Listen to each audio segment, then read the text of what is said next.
like short guys? Now, is that rumor about the $1,000 a stain? That's intrusive. Right. Wow. What's that smell?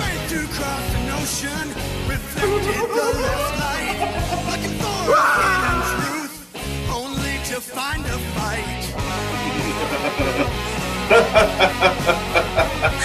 I can't believe what I saw.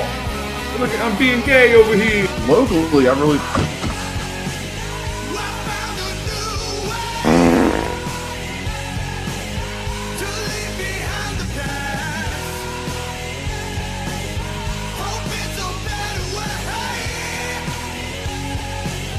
What's your thoughts on premarital sex?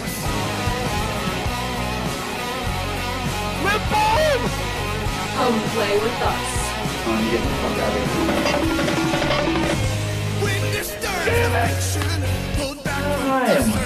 5,352 feet. How's your sister?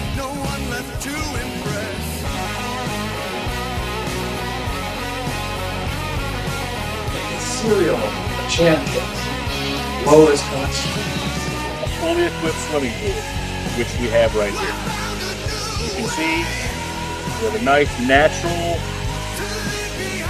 side, nice ceramic side to it, and yeah. Let's go check out the west side of the house.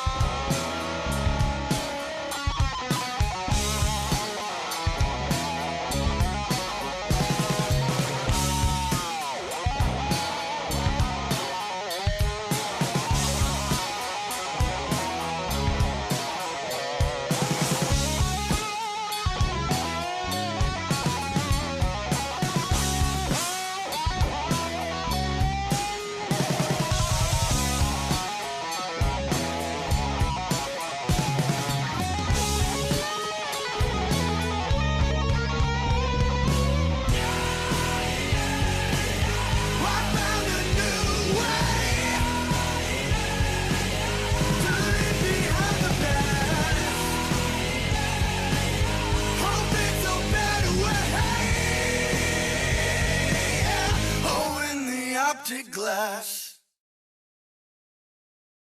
Woo! Here we are again, folks. It's another Monday Maniacs from Death Curse Society. I'm Red Crank. I got Zigzag and the Phase, and the Colonel is on assignment. The Colonel is in exile. I hope he's okay. He popped online for a minute, but he didn't say nothing. You know, I saw his thing went green for a very brief moment. But hey, man, got to do what you got to do. That's true. That's true. Happy 420 day, everybody out there. That's right. And for those that don't celebrate 420, happy Monday. Yeah. Yeah. My buddy, he ran to the dispensary like early on, first thing, and he went in there and got his stuff, and they're like, "Here, spin the wheel." And he spun the wheel, and then they handed him this tote bag that had a whole smorgasbord of shit in there, like chewies, gummies, fucking like the marijuana pills. He's set for a week. He had pre-rolled. He had all kinds of things in there, man. But then I was like, I guess I got to go up there. So I went up there and bought a couple of things, you know, and I was like, hey, spin the wheel. I spun the wheel. They're like, okay, here you go. I'm like, what's this? Lip balm. Was it really? I swear to God, man. Cannabis-infused lip balm or something? Some kind of cannabis lip balm, dude. You got a lip balm. You hit the curse on the board. Yeah, really. Hey, yeah, now, dude, hey now. I got killed. I mean, but I was standing there laughing, and she was looking at me like, okay, old man, move along, you know. I'll spin behind you. And we got this other bag of good shit to give them, you know. I got the lip balm, though, so yeah, man, happy 420. Well, that's fitting, though, at least. I thought I got a story for tonight. That's good, you know. Yeah, exactly. It works for our small audience. Yeah. Oh, Lord. What about you, FaZe? Anything going on in your world? Not really. It was a pretty slow week. Just getting shit done, getting ready for moving again this summer. Sucks. Fair enough. Yeah. Not a whole lot going on in my world this week. Just been working on my side projects and waiting to get some of that figured out and out in the world. But Right on. And like I was, that will be a while. I was throwing some testing on some of your work, and I was having a fucking ball with it, dude. So yes, keep going. Well done. Well done. We'll get to that. We'll get to that after the show. Oh, We'll talk yeah. about that after the show. I did get my copy, my Blu-ray of the original Behind the Mask. Nice, by nice. Leslie Vernon. And I popped it in and watched it, and it's just as good as it ever was, man. So, I mean, the campaign goes live on Wednesday, I think, and see what the perks are going to be and what they're going to offer. There's going to be, I guess, if you go there and just register for free, you'll be able to follow the blog of Nathan Basil as he designs the new mask. So that's okay. That's pretty cool. Yeah. Yeah, I'm signed up for that for sure. Oh, yeah. I think that's going to be a fun ride, and it'll be good to see that from the behind the scenes as it grows too. It just sucks because, well, yeah, we've been through this whole thing with like Never Hike Alone and It's Me, Billy, kind of seeing what this can be. This is a little bigger, I think, because the film is getting made regardless of the crowdfunding. You know, it's just extra frosting on the cake, as it were. Sure. So, but I've got it at number 1 for 2027. I mean, I can only lead to disappointment if it's not excellent, you know. So I mean, but I don't give a fuck, dude. I love it. They've had a long time to think about this, and I know it's gone through different iterations as the years have gone by. So I think just one. I think they had one, and they did the comics, and then they said, "Hey, wait a minute! Now it's been 20 years. What if we did this?" And then the same writer gets back on. Right, dude. This is great. This is gonna be good. Yeah, I'm definitely looking forward to it. Humor of the first one, it's gonna be a hit. Yeah, I'm definitely looking forward to it. So it's gonna be a fun ride. So all right, I did squeeze that. That was part of my weekend. I squeezed that into, you know, I did qualify for a nice, kind of a big money tournament. I'm gonna play tomorrow. Nice. Over the weekend too. So that was kind of neat as well. But all right, that was it. Well. Let's check the comment room and see who we got in here watching so far tonight. Of course, first comment, Joshua. Yes, and he wins. He wins the lip balm. He wins the lip balm and one used mummy ticket from just fresh from 2 days ago. Congratulations, God damn it, congratulations. And I know Joshua just recently got finished watching the Phantasm series, so I have my special JFK Phantasm. I remember, dude, that's so mashup shirt. It's so gnarly. I remember when we saw those back when we were doing our shirt competitions. You're like, "That's what I'm getting, man." I was, fuck, because that totally would have grabbed that. You know what I mean? If I'd have saw it first, you know. Dude, this fits me so well, though. I'm a huge JFK nut. You know, I've taken you on my unofficial tour. We went, and then we had an official guide with us, whether we liked it or not. Well, that guy didn't count. I knew more than that guy did. He was more into the well, there's some people that believe, and I'm like, yeah, get the fuck out of here. Here's what happened. We bought his literature. We gave him like $20 each, you know, just you know, that's he gets to eat, he gets to go to the, you know, the warm bed. I mean, it was hot though when we were there. That was it was summer. Frightmares ago. Yeah, a couple Frightmares ago. Yeah. But yeah, this shirt screams me. Because that's just up my alley, man. Like I said, I love going to Dealey Plaza. Every time I get anywhere near Dallas, that's like a mandatory stop for me. And it's like walking into history. So I love doing that kind of stuff. So yeah, we didn't get to go into the book depository, you know. But no, I went a couple days later and went through it. But yeah, it was closed on the day that we were there. So all right, who else we got? We got Tarek in the room. The first woo goes out to you. We got the doctor is in. The doctor. Hey, doctor. Now I'm coming to Texas Frightmares, and Crank's taking off on Friday night. So Saturday. Yeah, Saturday, Zigzag is in your hands, Doc. So yep. Bring the gloves and the lube and have at him. We're going to tear it up, brother. I don't know what, you know, I'm looking at, there's some kind of screening at the Alamo or something, Draft House that night. it's tied to Frightmares. I'm looking into it. I may have that covered. We'll see. Well, one of them's already sold out. Is it? Oh boy. Well, The Scream one with Matthew Lillard. oh, And, well, yeah, it's sold out in like say 8 minutes or something like that. there's something else they're doing too. Yeah, they're doing a few different movies. So we got Rick here, but he's in the movie theater watching Hokum, so he'll check in later. We're a couple weeks out on that one, aren't we?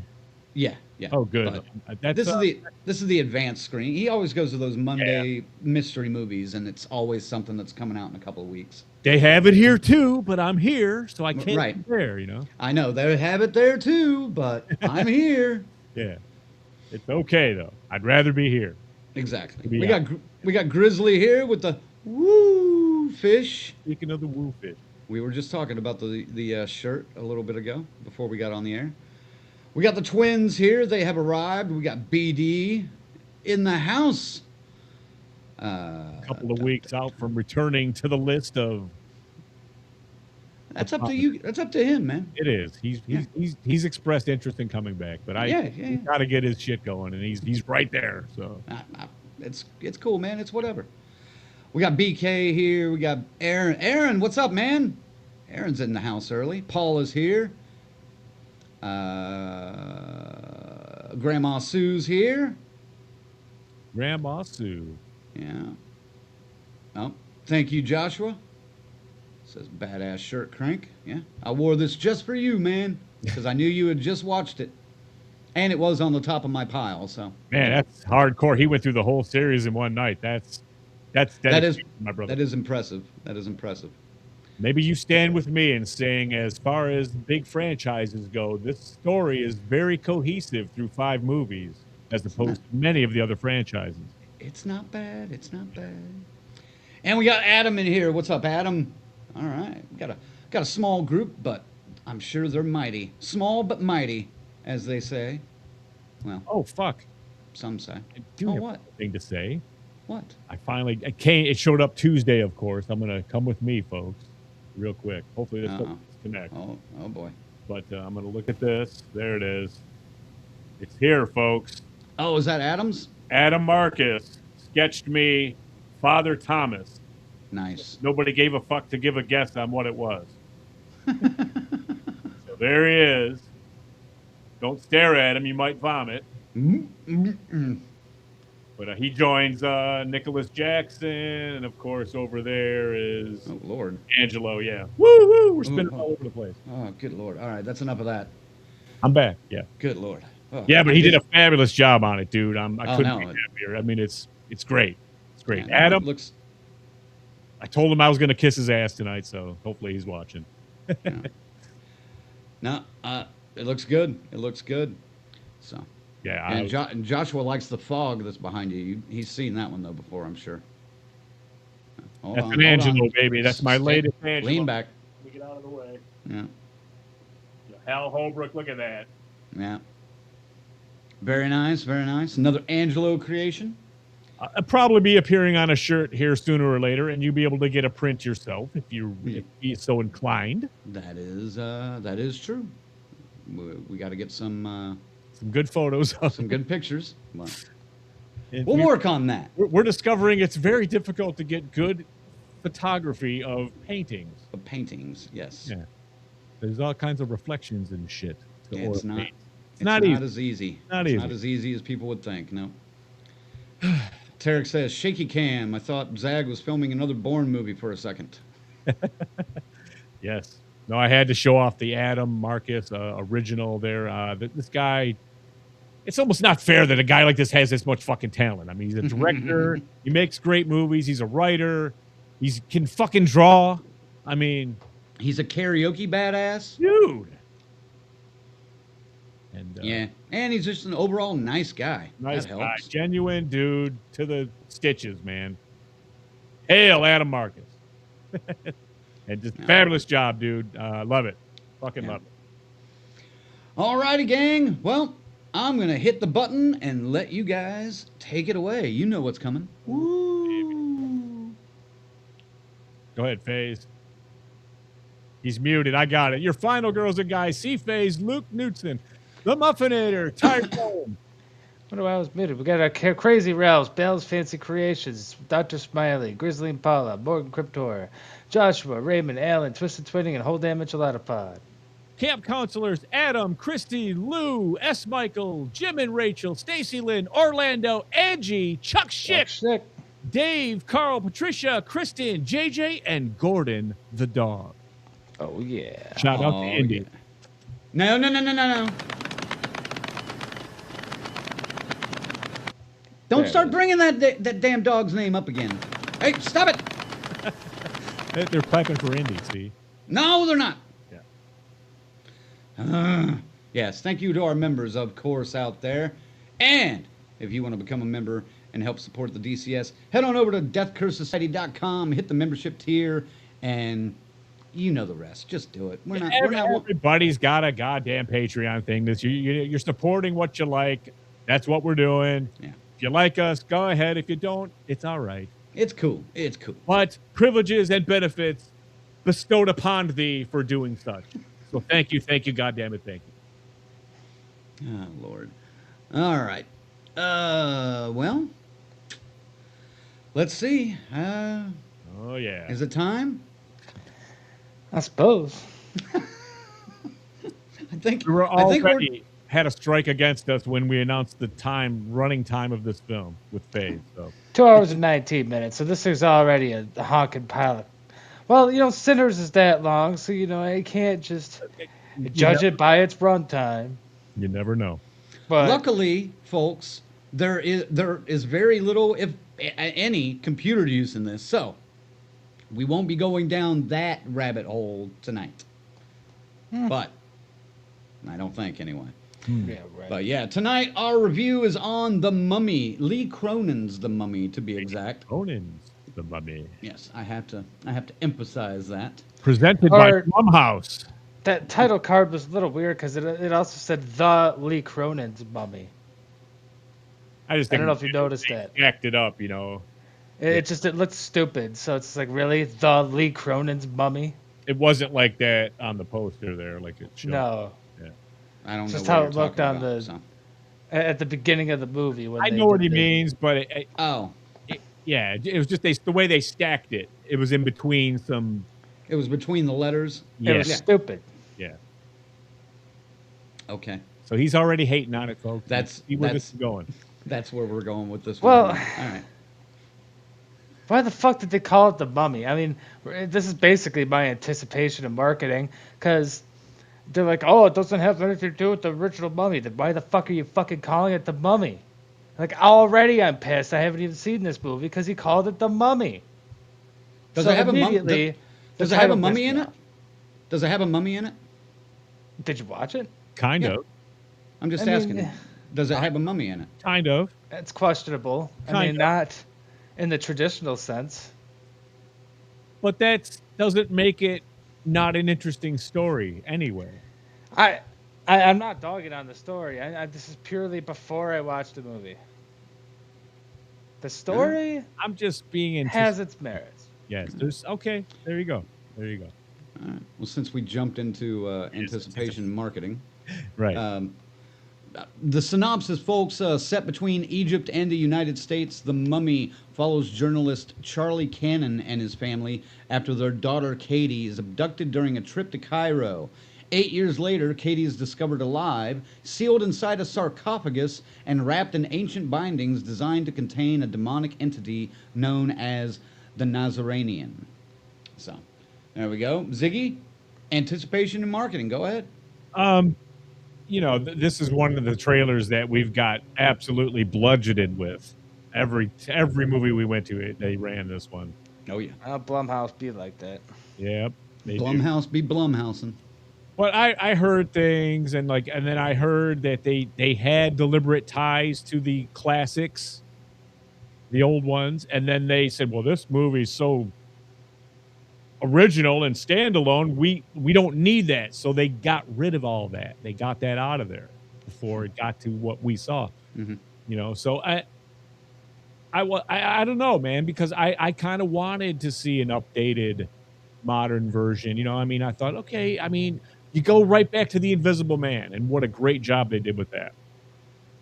And I thought maybe they can do that here, but they already made a mistake with that Tom Cruise mummy movie by having a non-traditional type mummy, and people fucking hated it. So my anticipation was, I wasn't sure. I really wasn't sure. Really wasn't sure going in. You know, so it looks like I thought, yeah, it's going to be one of those where it's a crackly bones walking around, probably that stupid stop motion shit, you know, and bunch of cuts, super psycho cuts and everything. So I really wasn't looking forward to it, to be completely honest. All right. I thought this one had some promise. I mean, based on Lee Cronin coming off of Evil Dead Rise, Sure. that kind of set the expectations a little bit higher for me on this one. But when you start throwing around, I'll jump on Phase's bandwagon briefly. When you start throwing around a title like The Mummy, the name alone just carries a lot of baggage. So if this film had been called Sarcophagus, let's say, That really, probably could have helped. I 100% agree with you fucking boys on this, man. I don't care that it's called The Mummy, though. I mean, there is some baggage there, but the thing that trips it up is that Blumhouse has wanted to do a universal reboot of all these movies. Right. They did with The Invisible Man, which was great, and then they did with The Wolfman, which was absolute shit. Which was us. That movie also stole that name and did nothing with the original. So it's like, oh, so you want to do all the Universals, but ignoring Invisible Man, you're just stealing the names and making it original. In Wolfman's case, crap. In this case, not to spoil my thoughts, but mediocre. I don't know, like. Well, there's some. It's the themes that they explore within this movie that kind of make it, you know, interesting to me. This isn't the worst. Dude, it made me ponder for a couple of days. You know what I mean? I went back and forth on a couple of things with this film. Maybe it's because I went in expecting a piece of crap, but I was like kind of amazed because this thing had 3 strikes going for it. Blumhouse, strike 1, 2 hours and 19 minutes. Strike 2, uses the name The Mummy when it's not about the original Mummy at all. Strike 3, like, and yet it's not a pile of crap. That's amazing. Uh-oh. All right. Yeah. Well, it sucks, but it's not a pile of suck. Well, based on the trailer and everything that I saw, I could tell that this movie was kind of leaning away from classic Universal stuff and going more towards a darker possession-heavy side of things.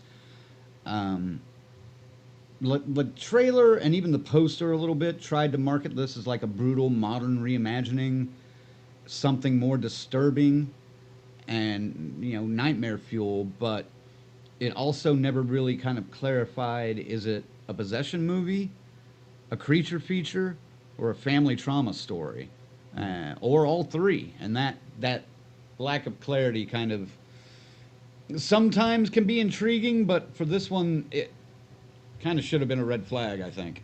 So, in that respect, did the marketing give you a clear idea of what this movie was? No, and I appreciated that. You know, I mean, because, you know, I mean, spoiler, a lot of it is about, I would say, living with a special needs person or child and having to deal with that. You know, that's kind of the vibe I got, you know, when it gets on with the story. But elevated. Well, obviously, yes. It's an extreme case of right. Yeah. All right.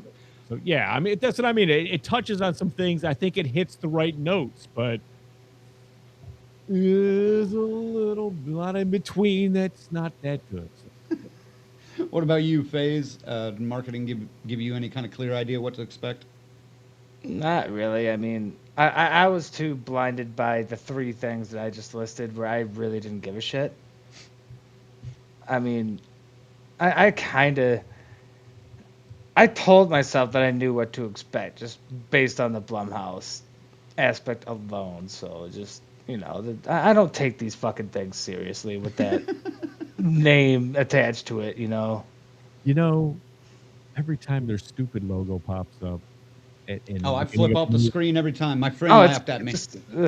My friend that went with me laughed at me, and I'm just like, they don't deserve to have Michael Myers on their fucking animated entry logo. No. My they're stomach always assholes. falls just a little bit every time I see it. You know, it's just like, oh yeah, damn it. I gave him the double bird, baby. I was Like, the house pisses should at me least off. be on fire because, you know, be more honest. But whatever. It pisses me off every time, though.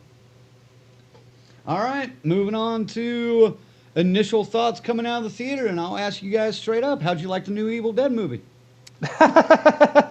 What do you mean? I thought the new Exorcist movie. I was about to say, this is Evil Dead meets The Exorcist Yeah. meets not The Mummy, but Dude, just this- those two movies. This felt closer to an Evil Dead movie than a Mummy movie by any means, and it's funny because he turned down directing Evil Dead Burn to do something no original, but dude, Sam Raimi could probably sue him for this fucking movie if he wanted to. So He could did- whoever made The Exorcist. Some of those shots were like shot for shot the same with Reagan and whatever the girl's Yeah. name in this was. Fucking Katie. Katie. Like shot for shot the same. Like that was weird, dude. He just came out and said this universe is the same universe as Evil Dead Rise. I And saw that this weekend and- after I saw the movie. the character's name is the same as the surname. One of the archaeologists, yeah. Oh, Yeah. for God's sake. Like, Yeah. so they're pulling that crap. Who knows? Whatever, man. You know, who knows? I don't know how much money this one made just yet. So The Mummy meets the Evil Dead. 30-something million, 35 million. And we'll probably rip off The Exorcist again. So well, I mean, and we'll get into more into that, how much they borrowed from things a little later, because they certainly did. But that's some of the things that were twisting my mind around was like, well, this particular take on this Mummy is, you know what I mean? It's the way they're dealing with it. Yeah, it is Mummy isms. There's mummy tactics used in here. There's that Egyptian magic. There is binding with wraps and stuff yeah, like that. the mummification process. There is a mummification. It's like, but it's not the same as what you're used to with the old stuff and even the Fraser stuff. They don't do, you know. But a lot of the things you would have saw back in the old ones appear in this one. Just they pop up here and there. Right. The things that they used to, like the tongue. There's a cutout tongue at one point, and it's all there. It's just presented a lot differently. Is this your initial thoughts? This is my initial thoughts coming out. Yeah, I mean, it's you know, at first I was kind of like, okay, that was meh, you know, but then I started thinking about it, and there's a lot going on here, and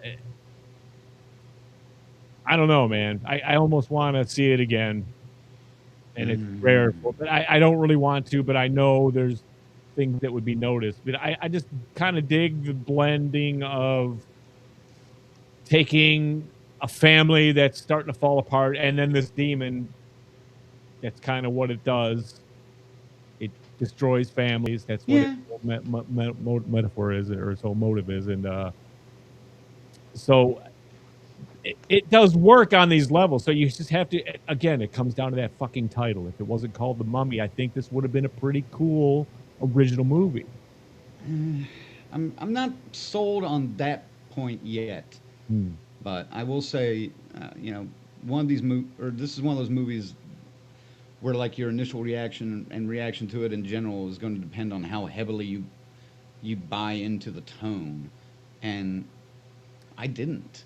I kept audibly groaning and scoffing at situations as they were being presented to the family throughout the film. I mean, by the time the things were working out at the end and and the possessions were happening and all that, and I was just kind of like, I was over it. I was like, okay, it's like I just, let's get it done. Let's figure this out. Well, and another thing before I throw it to FaZe, this movie is unnecessarily gross. And, You're not kidding, man. I mean, my friend even pointed it out after we walked out of the theater, just like, they threw every gross possible thing that you've seen in other movies and compiled it into 2 hours and 17 minutes. So, FaZe, thoughts? I mean, I will say this: as much as I didn't absolutely despise this film, my absolute number one complaint is my biggest bitch: the runtime. This movie spent 45 minutes establishing this way massively over convoluted concept that they had going on here that they didn't even explain very well in the end. I have like 1,000 questions still about like how this world is supposed to work. And they spent 2 hours and 19 minutes not answering those questions, but just making it as convoluted and drawn out as they could. It's like, God damn it, this could have been fucking hour and 40 something easy. My ass was sore walking on. Was there a post-credit scene? Because I was out of there the second Lee Cronin's fucking name popped up on the screen. I was done. Oh, I figured you. Yeah, there was no post-credit scene that I know of either, because I just pretty much got up and left shortly afterwards too. But and like, I didn't hate it, but like, especially like the first act, I'm like, all right, they're kind of onto something kind of decent here. But I kept reminding myself, like, this is Blumhouse, and they tend to Blumhouse things up. And I hate to say it, but they didn't necessarily Blumhouse it up, but it's still a pretty stupid ending, in my opinion. I don't know how you guys felt about it, but I thought the ending was kind of fucking stupid. Like, rushed. I thought it was a very rushed ending for something that spent a gajillion hours on the fucking middle exposition bullshit that they had no reason to. It's just like, come on, man. You could have compressed the shit out of this. Or, like Colonel has said in the past, if you gotta go over that 2-hour runtime, make a series. If they made this into like a short series, they could have spent the time establishing this lore, establishing this mummification ritual fantasy world that they're, building here. But instead, they spent 2 hours building this huge, complicated puzzle, but not finishing it. So I kind of agree with you on that. I mean, I enjoyed the opening in Act 1. I loved the setup. I did too. And it had a decent, intriguing backstory that I felt like it was setting us up for a fun ride. But then, like, second act starts and it all falls apart, and just the pacing is bad in Act 2. It's really entirely. bad. The characters start making some of the dumbest decisions that I've ever seen, characters make in movies, and that includes running upstairs when the killer is at the front door. Shit like that. That didn't help. And I'll be honest, a lot of the cast was just flat and wooden with their acting. I wasn't convinced. None of the kids were good. I didn't mind Katie. Katie was okay. Well, yeah, the Reagan of our movie. I mean, right. they had to get some the other two reasonably talented kid for that role. You got to rip off the most popular little girl in horror. Can you do that? Two of the most popular, movies in horror, or series. That's true. Evil Dead and fucking. It's like, Jesus Christ. Well, and then by the time the third act hits, this really becomes like a question of, is this still a story, or is this just a series of increasingly messed up moments? Because it felt like they were just throwing everything against the wall to see what was going to make you squirm. So, right, Ziggy, I'll ask you: did this feel like a complete movie or a collection of horror sequences? I don't think you guys are dead accurate with that going to the third act, because they did. Yeah, it's gross out. It's total gross out, and the things they choose to gross you out. But I mean, it's depicting this demon and how this demon destroys and what it does. It's doing what it does. I get that. Okay, and I think I mean, it isn't the best, but I mean, it serves this vessel, what they did, because it's more Exorcist than it is Mummy. It's more Evil Dead than it is Mummy. And Cronin obviously has a thing for gross out moments. The things that, like breaking a fingernail backwards. There's a whole toenail thing that you're gonna all vomit when you see it. It's and horrible. There's a lot of vomiting. There's a lot of thing, different kind of shit like that, and yeah, it's but I mean, it's not the kind of gore me and Colonel really go for. You know, nobody really. It's that kind of like, it's the cringy gore. Right. It's like the stuff that happens. But I don't know. I mean, I think it's good. And the end, as you said, you know, I would call it a dark, happy ending for this particular film. Would you say it was rushed? Well, it was rushed from girl to where it went. Yeah, from exactly. That's what I mean. To the very end. Yeah. Yes. From point A to point B to point C to point D. Right. Yeah, Right. In that 5-minute fucking time, which again could have been a whole episode of a series. Appreciated the fact that they were rushing in at that point, dude. I was ready to get the hell out. Oh, my ass was sore. Yeah, I'm like, come on, let's go. Let's finish this fucking thing already, because it's been 2 hours and 10 minutes. Like, let's. It was too, dude, and it felt like it by then. But I mean, it felt every second of that 2:17. Oh, every time I checked my phone, it was not as late as I thought it was. It's like, oh, it had to have been an hour by now. It was only 30 minutes, and I cringed so hard. I'm like, you've got to be kidding me. It's only been 30 minutes. I made it like an hour and 10 before I went like, okay, where are we at here? You know, and then I had to do the math. Let's see, there's 15 minutes of trailers. You know, where are we here? You know, 110. Fuck. I always peek at my phone right when the movie starts, so I could kind of math it out. Yep, 109. I have an end time stuck in my head also. So yeah, it tells us when it's over on my app. You know, yeah, it says when it's finished. You know, when you're walking out, and that's after the credits. So it's like, shave 5 minutes off that, and we're good to go. But I don't know, man. It's like this isn't the worst Blumhouse movie. I don't think. No, not the worst, but that's such a stupidly low bar to hit. You know, like. Because we've all seen Wolfman. Exactly. Touched in this realm, but I mean, this had better. I appreciate it being an original Mummy tale in the realm of rituals. Okay, does that make sense? Like I said, yeah, and like I said, I like the setup. I like Act 1. Those aspects of the movie were fine. You know, the rituals, the. Let's ask resident pagan and anti-religious guy Faze on what he really thinks of this. Yeah, that doesn't really match up. That's all Egyptian stuff. I don't know. But I mean, if you really want to know the answer to that question, go to Faze's Reddit page and he'll set it all out for you. Oh man. Yeah, because I have a Reddit page. Surprisingly, at my age, I don't. I wasn't gonna go to the Reddit, man, but boom, I will. Oh, I didn't even call that guy, man. He put that together. You both could go fuck yourself. All right, we got to get into the acts, man. Yeah, as BD Mags just said, this movie has 17 fucking acts, so we got to get this rolling. Yeah. All right. All right, Act 1. The film opens in Aswan, Egypt in 1998. Phase, I found that out after last night, after discussing that. Yeah. A family arrives at their house, and the daughter is distressed to see that her pet canary is lying in a puddle. Lying in a puddle of its own blood. The mother, known only as the magician, takes her husband Gamal down below the house to find a sarcophagus containing a mummy.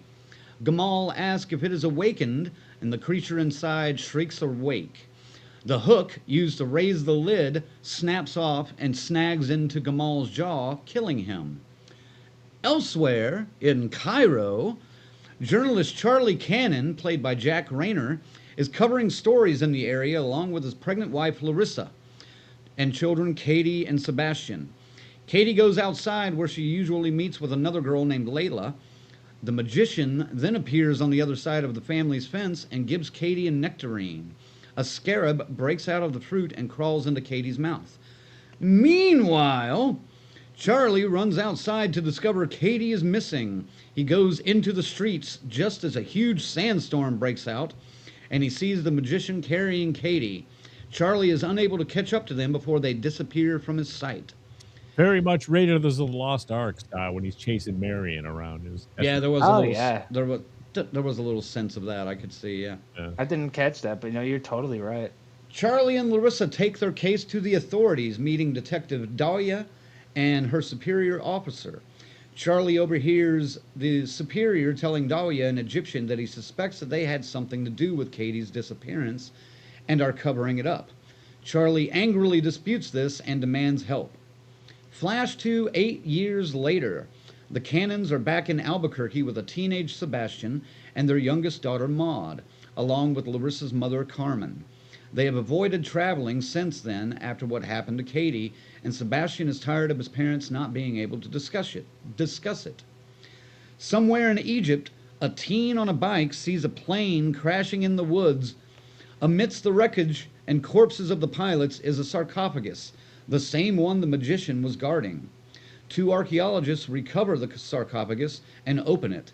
They discover Katie inside, wrapped in bandages and looking like a corpse. She gasps and screams awake.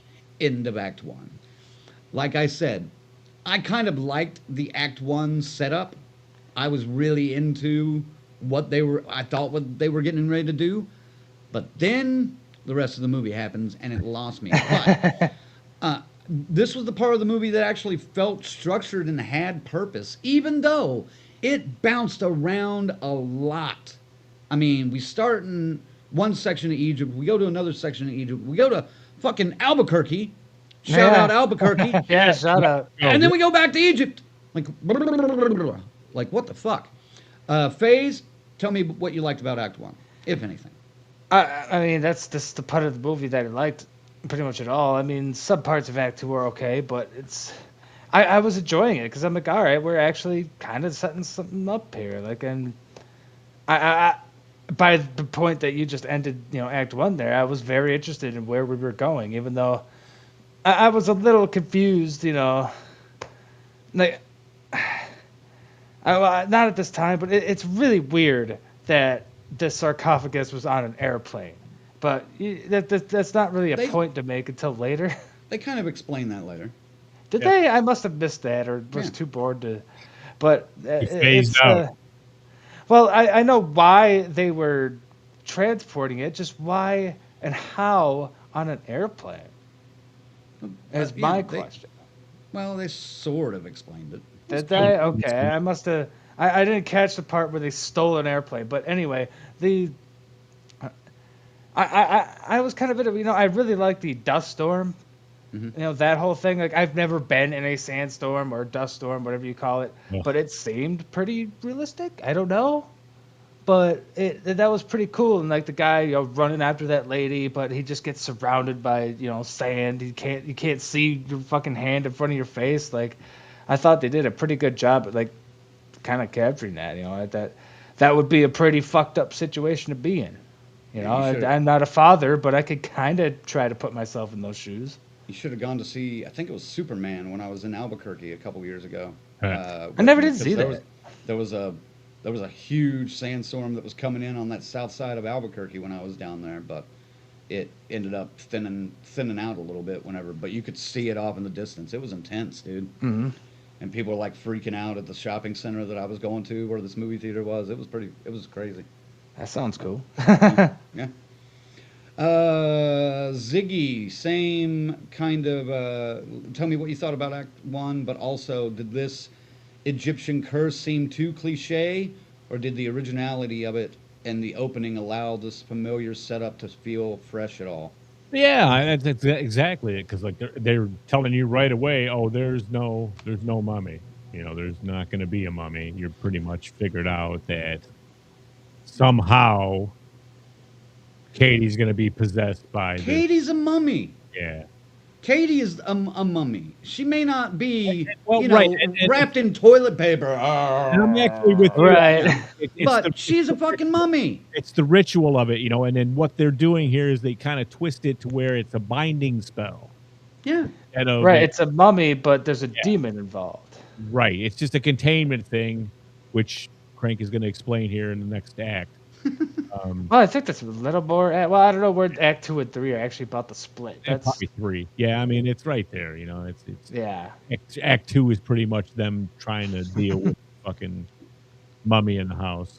So I mean, yeah, let's. Have we gotten to everybody? Shall we get into the falling apart, or should we do some comments maybe? Well, I'll ask you the same thing, FaZe. Did the opening seem fresh enough for you for kind of a cliche idea? I thought it was okay. I mean, you're talking about like the very opening, right?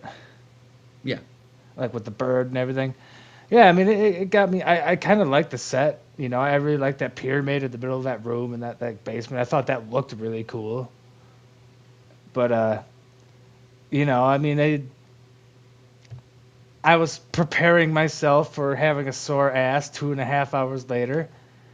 But no, I thought the opening was fine. You know, it didn't jump out at me, but it wasn't, you know. It was cliched, sure, but, you know, whatever. They didn't really go back to that lady, though, did they? Or did they? Yeah. The one that killed the bird? That's the daughter. That's the... Oh, that's right. I'm fucking stupid. I'm losing my mind here. I didn't want to say the other name, you know, just yet. I completely forgot about it. I mean, there are a lot of, like I said, this movie is an incomplete puzzle. And it's like they groom her to, you know, and they figure it out too late, you know, while she gets snatched and everything. But then, yeah. All right. Well, let's move on to Act 2 then. While the Cannons are getting food, they get a call from the embassy to inform them that Katie has been found alive. When they find her at the hospital, they see she is in a catatonic state and only makes light gasping noises. Still, Charlie and Larissa are relieved to be able to bring Katie home, which we're going to get to here in a little bit. When they bring her home, Carmen prays for Katie but gets struck in the face while Katie convulses. The Cannons try hard to help Katie readjust. Larissa and Carmen try to clip her long toenails, but when Larissa does clip the big toe, a huge strand of skin going up to her legs rips off. Larissa tries to tend to the wound, but Katie begins stabbing herself in the open cut until her mother sedates her. Charlie and Larissa argue over what to do with Katie, as Larissa thinks she can fix her daughter. Because she is a nurse. Larissa is a nurse. She's a nurse. But Charlie knows there is something severely wrong with Katie, and he demands answers. All right, I want to stop there for a minute, because as I mentioned when we were talking about, like, initial thoughts, bad decision number 1. Let's take our mostly catatonic daughter, who's just been found missing for 8 years, buried in a fucking sarcophagus, home immediately. From Egypt to New Mexico immediately. This girl, wait a minute, this girl needs to be in the padded wing of St. Jude's all day long. Are you fucking kidding me right now? I see those commercials all the time. If you're happy and you know, clap your hands. This bitch needs to be in that hospital in the padded wing. For fuck's sake, don't take her home. That's what they said. They just said, that's stupid. We feel the best for her to be with family to help her recover, you know, like this. And okay, that's never happening, never once. Right, in the real world, but, you know, like, sure, she's coming home. Love and compassion are not going to heal this child alone, okay? You know, no amount of hugs, no amount of hugs and kisses are going to equate to 8 years in a fucking sarcophagus. It didn't. Infested by a demon, no less, okay? That didn't put me off like that bad. Oh my God, that was like one of the first times I was just like, I didn't notice the spider coming out her mouth and realized, oh, there's probably more issues here.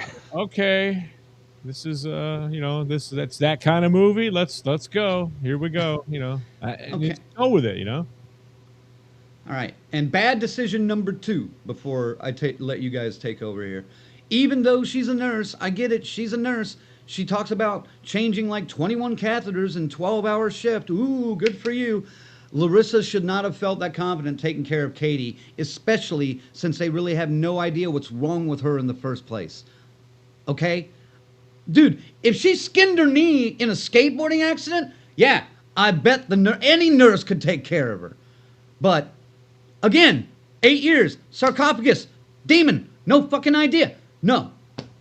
Don't just leave it to some LPN that just graduated a couple weeks ago from the VOTEC. But it's a family drama, Crank. Oh, get the fuck out of here. Family drama. Get the fuck out of here. They could have done some of that in the hospital, too. I know, dude. You're totally 100% right. Like, FaZe, talk about that portion of Act 2. I mean, yeah, it's. I did agree. Like, why are they taking her home exactly? Like, this seems like the weirdest next step ever. Like, she should be going to some special care. I mean, they even mentioned, like, for a second, like, oh, all of her organs and shit are fine, but her skin was fucked up, you know. She was practically, like, albinic, or however you pronounce it, you know, where you wouldn't be able to be touched by the sun. But no, that's not a thing. That's not. They talked about it for a sentence, but then forgot about it. Or let's go. Whatever. Or let's go to a Seinfeld episode. Bubble Boy. She should have been the Bubble Boy. Oh man.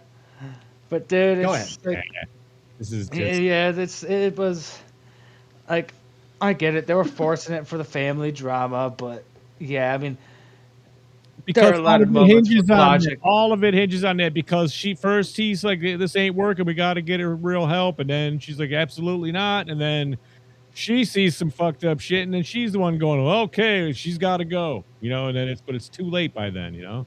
And they don't like realize they blame each other. They didn't realize something was wrong with Grandma's doing a prayer, and suddenly she just, I can't remember, she just attacked the grandma, right? Like, she didn't like do anything too fucked up. It was the headbutt. But still, like, oh yeah, she head bashed her. It's like, oh, you don't think something's like kind of weird going on here? Like, with that melon head of hers. Good lord. It's like, yeah, she did have a big head. This Reagan-looking fucking kid, but like, big head. I'm telling you, man, I will stand by this. I might have to do an edit someday and compare some shots of The Exorcist and this movie. Oh, yeah. They're probably frame by frame the fucking same. Well, I mean they're pretty close, I'm sure. Again, I got to wait till the third act and final act before I can connect those dots for me. So. Some of those angles they got on, I keep forgetting her name. Katie. Fucking the most generic girl name ever. Fucking. I think that was intentional, though. I know, but it's just like, man. Like, there was one angle in particular. Like, I saw that. That is in The Exorcist. I'm telling you. I'm gonna have to. I'm gonna have to make this like back-to-back image. You know, like Curdle and Nick Frost. Like, it's the same. I should have said that while you were drinking, but still, like, I'm good. It's the same. Anyway, Ziggy, have you given your thoughts? No. On well, this is just portion. This is just a portion of Act. Yeah. Right, we're not even through Act 2. Again, this is the bad decisions didn't bother you that much as they did. This is a movie, and the main point is him trying to do sight gags and be disturbing here over being scary or anything with good substance of writing or anything like that. Oh, they were all about the cringe gore for sure, dude, especially with that toenail rip. Like, so that is my most and least favorite part of this movie because it's like, ugh. But also, I kind of like cringe gore sometimes. It really depends. Once or twice, cool. Because it was just back to back. 20 times. 8 years of toenail getting cut, dude, and it's gnarly, and she's just like, she's really leaning into it, and it's got the most horrible snap. Oh, it's like she's never cut a toenail before either. It's like, dude, why are you going at it from this angle? Like, as why a are you fucking nurse? What the fuck, FaZe? You with me on this shit, dude? What the hell? Totally with you. Like, that nurse should have known better than to do it the way that she did. This is not how you cut a toenail. But I mean, what are we nose going here for? Like, I'm nosing Ziggy because he's fucking right on the nose. Oh, but I'm an experienced nurse. Let me cut their toenails, baby. No, please don't. And it's her own kid to boot, And exactly. She could have came in there with a pair of pliers and a blowtorch, I wouldn't have been surprised, dude. It was just as harsh and just as much of an approach, just because she was like. But I'll tell you what, the sound design got that shit fucking horrible, dude. The That snap, was good. the snap that came along. The with effects the were good. Oh, Visual and sound were all good. it had But like it had the snap and then that kind of the little. Oh rip, yeah, you know, it's it was gnarly. gross. Tarek, it wasn't really quite like Terrifier. I mean, Hammer. because this had more story going on. They actually tried to tell a story on They top did. of the gore. Whereas They Terrifier, it's just gore. And like some movies, it's the story is ridiculous, a little far fetched, if you will. But I mean, for telling a scary, spooky story, it didn't distract. It doesn't take you out of it like I did for Crank here. It didn't me anyway. It did me. Yeah. All right, we got to move on with Act 2. Charlie finds bindings with scriptures on Katie's body. He brings them to a professor at the college and learns that the writing on the bindings is meant to keep contained an ancient being known as the Nazarenian. At home, Charlie notices that Katie is making clicking sounds with her teeth, and he realizes she is communicating in Morse code since she learned that in the Girl Scouts before she disappeared. Oh, I knew that was going to happen. Like, of course. the whole Morse code thing. Like, yep, we're going to be going back to that in the middle of Act 2. That's Foreshadowing. Yeah, that's the lipstick with the knife in it, dude, from the last one we were watching. Exactly. Like, Blumhouse doesn't do foreshadowing subtly. No, it's the most obvious shit. They're always so obvious with it. All right. Charlie learns that she is saying Layla repeatedly. Charlie gets back in touch with Dahlia, who agrees to help him. He goes through letters in the basement that were sent to them in support from when Katie went missing. One of them is from Layla Khalil, the little girl that Katie alluded to in Cairo. Dahlia goes to Aswan and finds the house that contained the sarcophagus. The magician appears and tries to attack her, but Dahlia shoots her and incapacitates her. She sees another young adult woman who runs toward the edge of a cliff.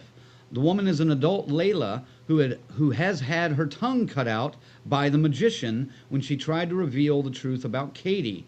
Layla gives Dahlia a videotape with Katie's name on it. I thought it was Back just at split. Wasn't the tongue just like kind of like... I don't know.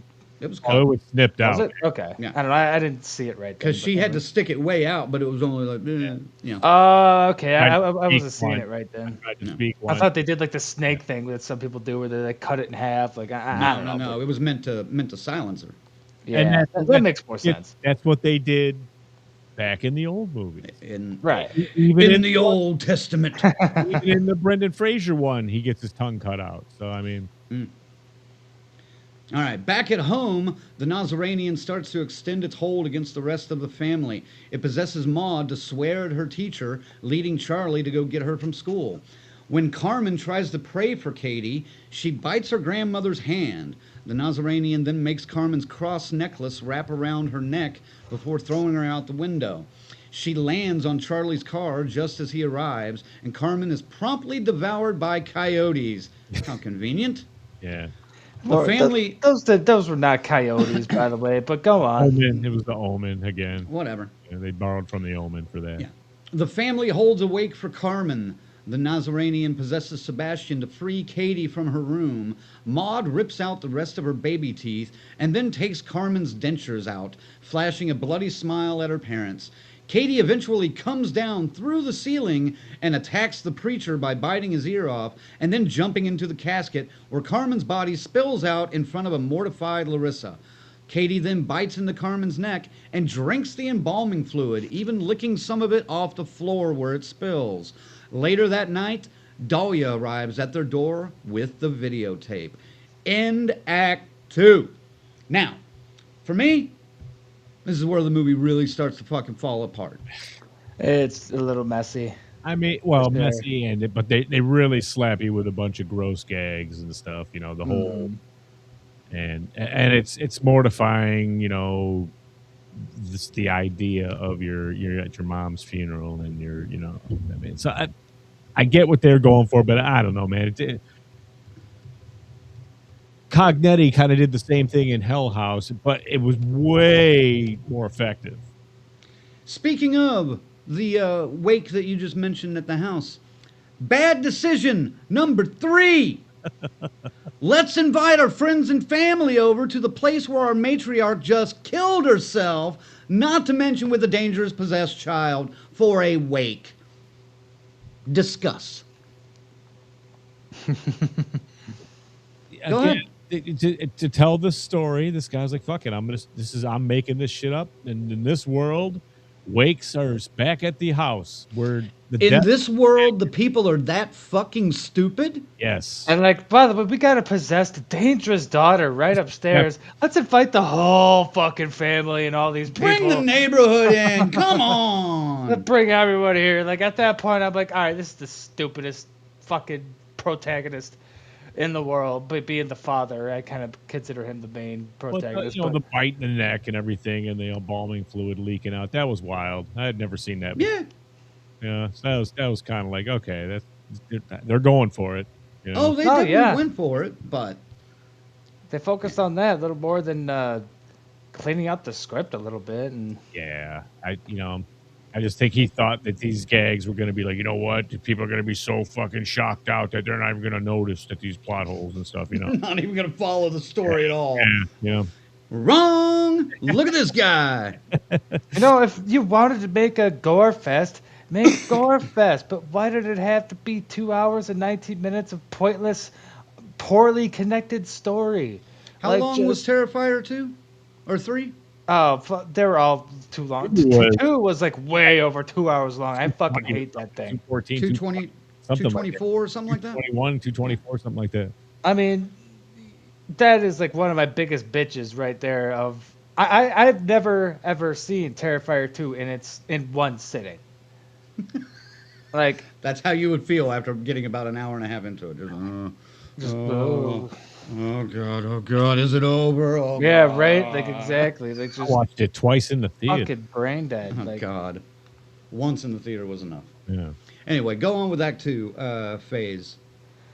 Yeah, it's just I was trying real hard too to keep up with this story because I was interested in Act 1. So I'm like, all right, let's see where this goes. And I mean, we're going into Act 3, and I'm like, okay, there's still a lot of pieces to fill here, and I'm feeling less and less confident that they're actually going to fill them.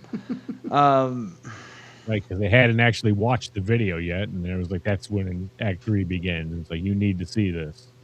I mean, it's to understand. Because I have more at thoughts. that point, the family is absolutely at odds with it. 2 of the kids are possessed, and they're shittiest actors you ever saw. Oh, they're the worst. Maya with grandma's teeth in was kind of cool. That was cool. Her pulling her teeth out, yeah, it was. Her pulling her own teeth out, which that's one of the other gross out things. I thought we were going to get brazed by it, but I mean, yes, she's pulling her. I mean, she's a baby, so I mean, she's going to grow her teeth back, but I mean, that kid only got that role because her parents So is she allowed to say this list of words on screen? Right. Yes, she's hired. I don't ever think I've seen a 6-year-old say cunt before. I know. Yeah. I don't think we're allowed to say that either. So that's kind of. No, hold on. I mean, let's see. Exorcist. She was 13, I think. Right. She's 12, 13 when she did that. So there you go. The youngest kid ever to say cunt. I just said stop saying it on the air, but it's fine. So, yeah. But about this Reagan ripoff. No, that's the other daughter. That's right. Like Jesus Christ, that they're hard to keep track of because there's 2 daughters. She also gets possessed, like in kind of a weird way, though. Teeth picker. She's the one knocking her teeth out, her own teeth. Right, and cussing out her teacher. And, yeah. I don't know. The whole thing was silly because, like, did this demon like split itself? Like, is it partially in Katie and now her younger sister, and also a little bit in the brother? Or, like, how does this work here? Like, because she didn't, like, vomit in their mouths or anything, which is how it's supposed to work. I have to give it to you on that. They did not really say how. I mean, they did mention that it could influence those close to it, but I mean, it's to divide the family. But I missed that part. You know, I can accept it with that alone. This specifically, though, I mean, because she had the one kid banging his head against his right. Yeah, they were. It was an influence to all the family. It was all the children. Yeah. Mm-hmm. So, I mean, that's they really tell you again and again. That's what this demon does. It's the destroyer of families. That's what the name translates to. So, can I ask you guys this also? Yeah. I mean, this isn't a big. I don't really talk about it in the plot breakdown or anything, but there's several scenes where there's like tunnels behind the walls of the house. Are those common? Yeah, what was that? Well, That was weird.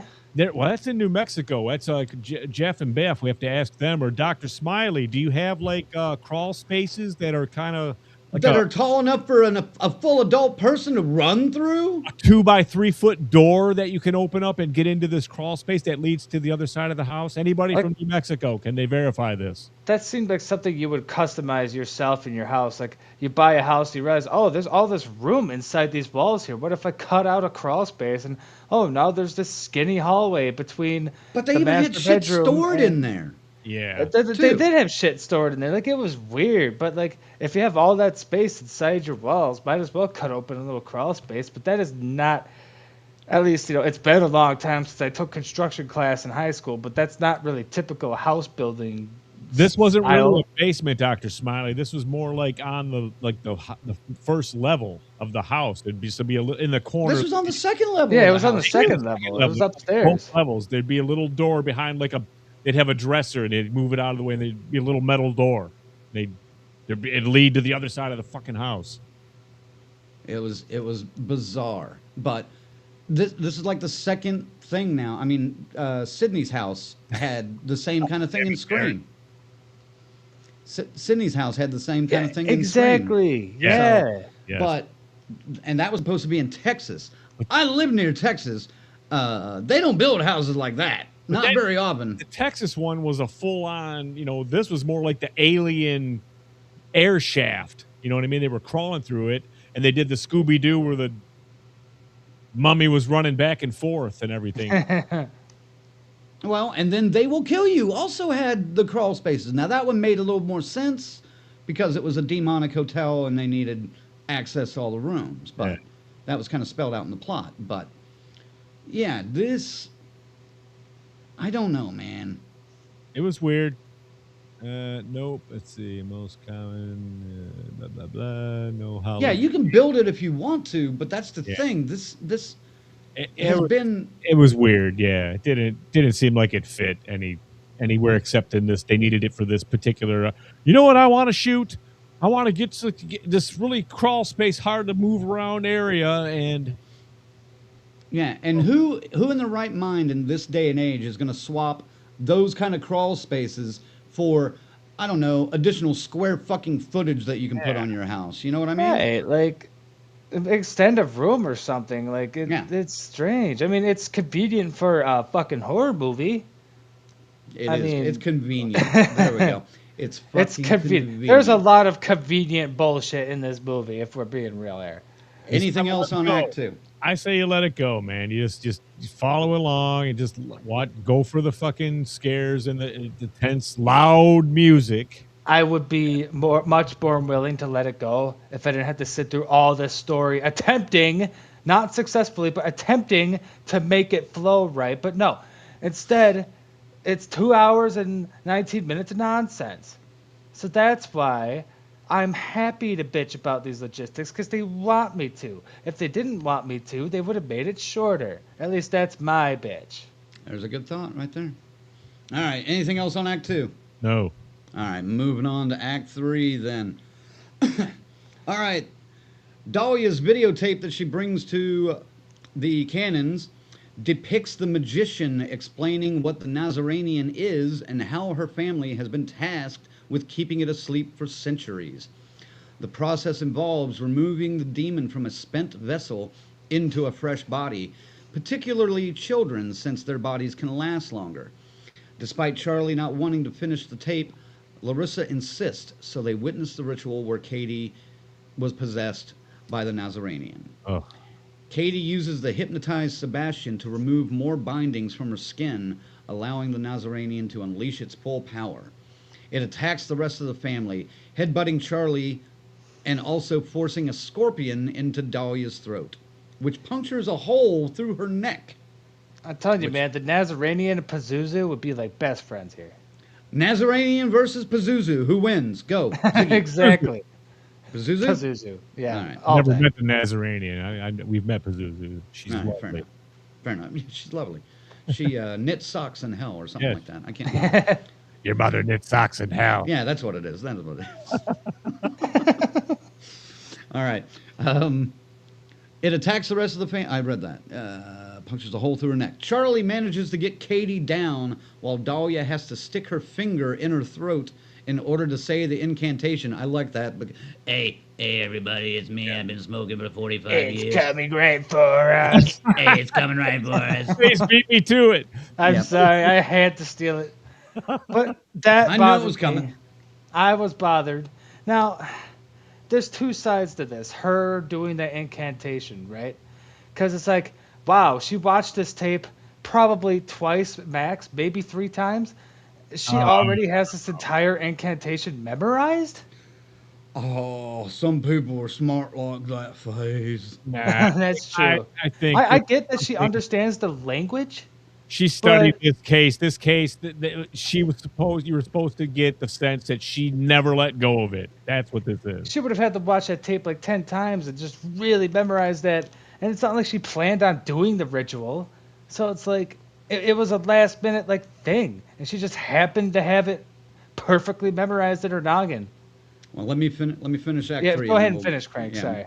We'll get in there. She recites the incantation for the ritual. Charlie stands over Katie and allows the Nazarenian to transfer her into his body. Katie starts to return to normal. The family keeps Charlie in the sarcophagus.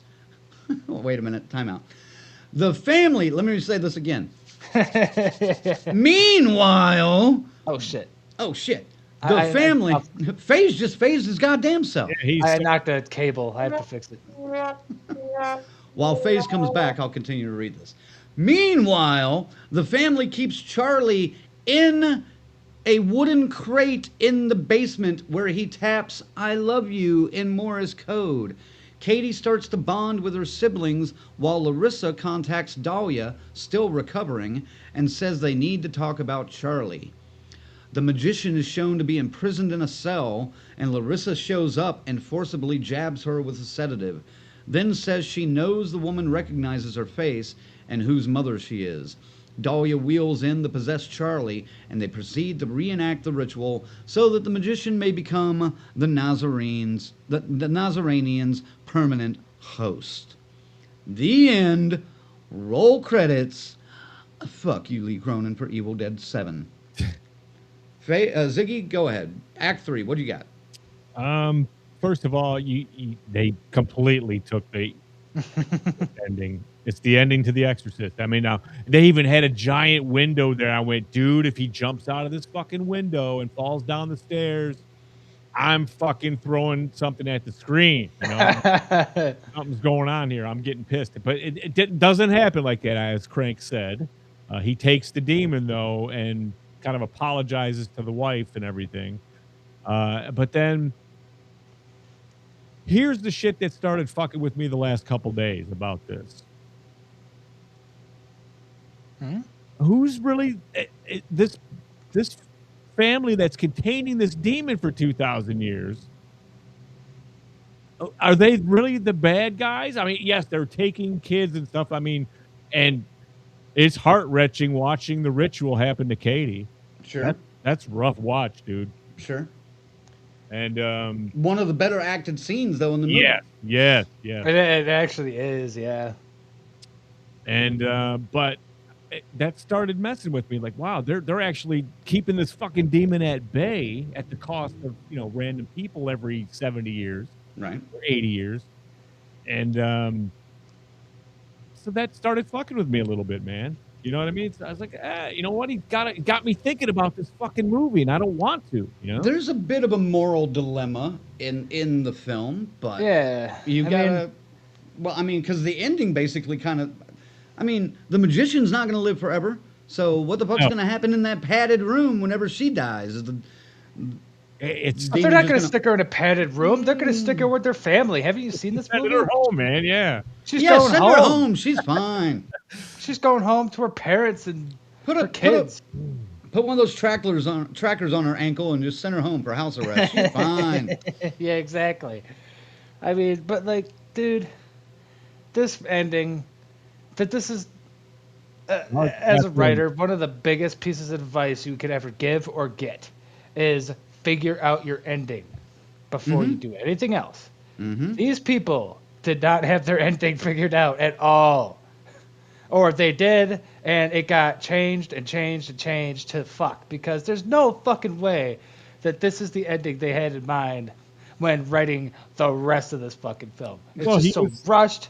It's so out of nowhere nonsense. Like, he's still in there. No. He does the whole tapping, and he's still in there. That's when they realize we're gonna go get him back and get him free. Oh yeah, sure. But like, they started this whole thing.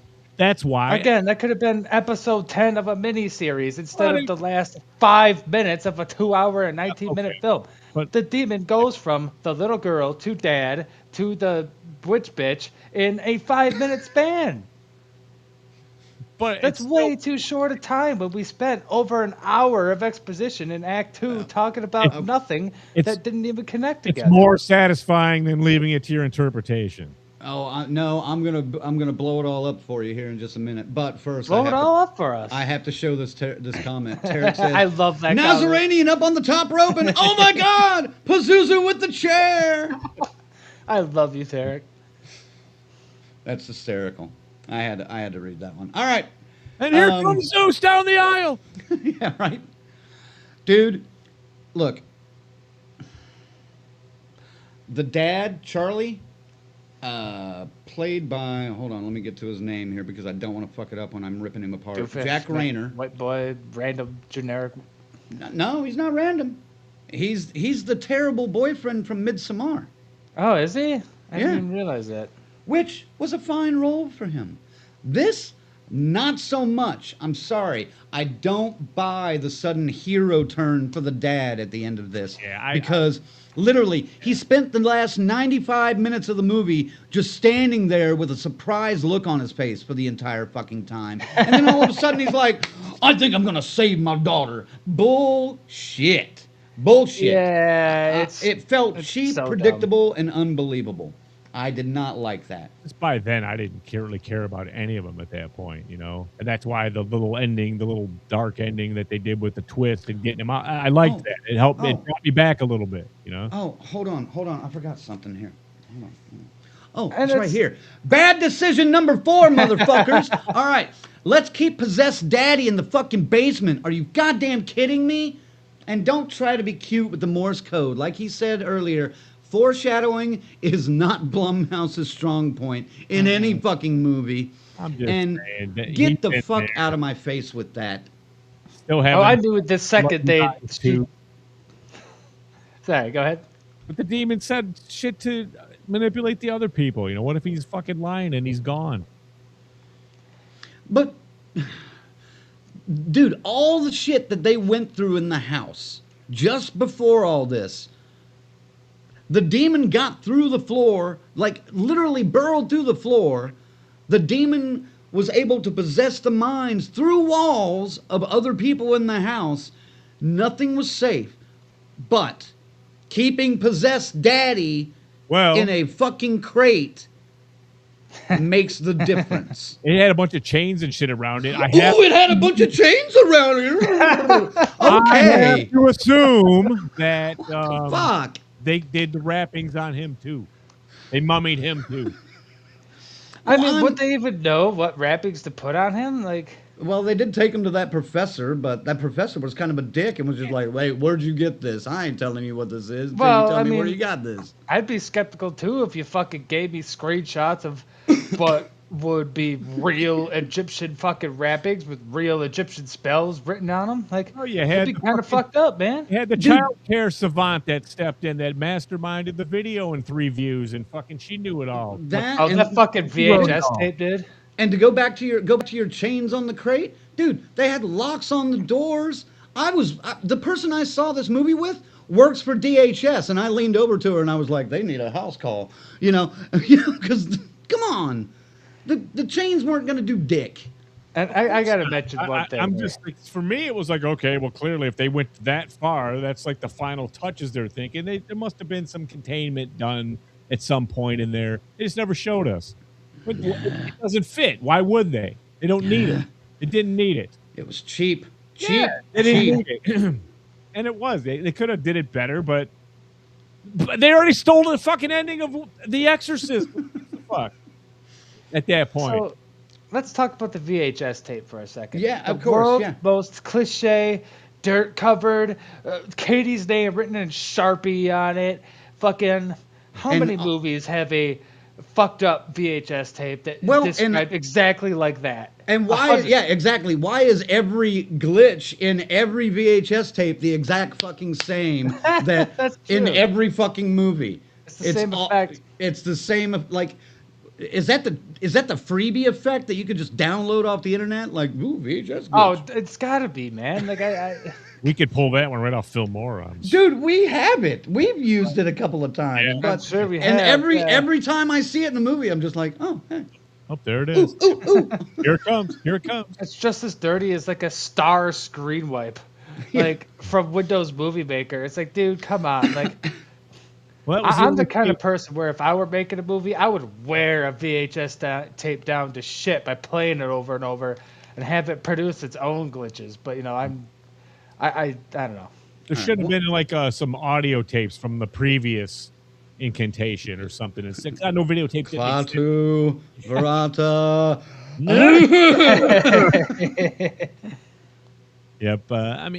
But again, at this point, I'm going with it. I was like, yeah, okay, it doesn't make any sense, but I'm gonna ride your ride and see where it takes me. Here we go. And Dude, it takes you somewhere stupid. It's just. I was so I had groaned and so many times like through the setup of this movie. After the first act, I was done with it by the time it got to the third act, and the ending, I wanted to just slough down in my out of my chair and crawl out. But I laughed, I kind of went, oh, okay, if happily ever after, but at the expense of imprisoning this magician. And then it got me thinking about, well, fuck, 2,000 years, their family's been protecting, keeping this thing at bay. And now as soon as she dies, it's over. And if they would have leaned into that, yeah, a little right, bit. they could have leaned into that. I'd have been all in. Yeah, I would have liked it a lot more. Like it would have maybe been more about mummies. As simple as the care worker with the hole in her neck walks in going, and pulls out a roll of mummy tape. Writing on it. Yeah, exactly. Would have been you know what I mean? At least it's something, Plus, I mean, the ending, you call it a happy ending, but the youngest daughter's got no teeth. The oldest son probably has some brain damage from smashing his head on the banister of his bed. She's got grandma's braces. Katie's got to still be fucked up in some retrospect with the albinism, there's got to be some shit fucked up after all that. You can't just vomit a demon out of you and not be fucked up. Little girl, though, her teeth will grow back. She was a baby. Those are baby teeth. Maybe. I want to talk about. She was 8. I don't know. Yeah, she was about 8. I want to talk about one other thing. Can we talk about Dirty Grandma for a minute? Dirty Grandma. Oh my god. I mean, I've mentioned how gross this movie was, but when she looks at the camera and she's gone full demon possessed or whatever, and she's like, "Do you want to feast on me?" Look, there's gross, and then there's I'll never eat pussy again gross, and that falls into the latter category because that was just unnecessarily there, and I thought it did nothing. A beaver shot, dude, there for a minute, man. I was like, I mean, they didn't necessarily show anything, and I'm glad, but I mean, it was still just why? And those were wolves, not coyotes. I don't live where coyotes are, and I can tell the coyotes. That was more Evil Dead than anything else in the movie. That's really. actually you got a good point there. That comment was yeah, I can see that. All right, we already pretty much said the movie didn't commit to any consequences. It played it safe, especially really with the ending. And I'll ask this: was the mythology payoff satisfying? It sounds like we don't think so, because I thought they had a decent foundation. They had a decent foundation, but like I just said, they didn't lean into it enough. It's like when people take the vampire liberties and stuff with the rules, the sunlight or garlic or whatever, or silver or not, or a stake in the heart or not. It's kind of the same kind of principles and things you would do to make a mummy or contain a mummy or control a mummy, but presented in a different way. They're there, the tongue cutting, the scarab, I mean, all that stuff. It's there, but it's different. It's different. It's not. Nothing like you would expect from your mummies that you grew up with. Oh no, this is no, and I'm okay with it being an original take, but it just didn't work for me. I understand hating it or not. Believe me, I'm not blued. I'm not giving this a fucking 10 or anything. I mean, No. Faze, what about you? What did you think? I think like The mythology. They should have leaned more into it. I definitely I really liked where they started with it, and I don't know if any of these characters, these scriptures are real. Any of that, those rituals are real. I don't know if any of that is based off of anything real. I don't know anything about Egyptian stuff, but I thought it was still cool. But yeah, they turn it into a nothing sandwich in the end because they kind of abandoned that concept for this weird family drama that they forced the hell out of a quote unquote happy ending out of. It's just like, what the like this movie is like so many different things like smashed together into one 12 or 19-minute clusterfuck. It's weird. Not to mention ripping off The Exorcist and Evil Dead the whole fucking time. It's just a goddamn mess. well, the Exorcist, So no, it doesn't work out in the end. To answer your question, the priest and the fucking that whole thing, dude. The dad representing the priest like Exorcist and come into me. If he'd have said that, even All right. oh fuck. But she was the one. She was shouting the ritual out with the fingers in her throat and all that. Yeah, it's coming right for us. It's coming right for us. All right, moving on then. Casting and acting. Good lord. Where are my notes?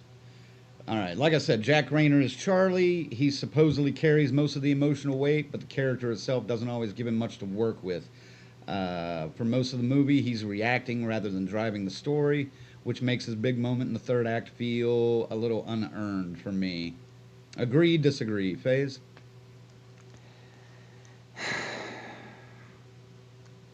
I don't know.